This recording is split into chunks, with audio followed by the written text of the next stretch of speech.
আমাদের এই গণতন্ত্র থেকেও আমরা কোনো সময় এখনো পাইনি।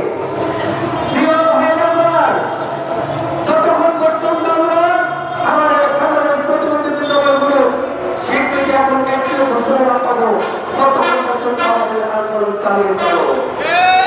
সমাজ কল্যাণ মন্ত্রণালয়কে আমরা বুঝিয়ে দেব। আমরা জানাতে চাই সমাজ কল্যাণ মন্ত্রণালয়ের সম্মানিত উপদেষ্টা জনাব ডক্টর মুন্সি এরশাদ জানতে চাই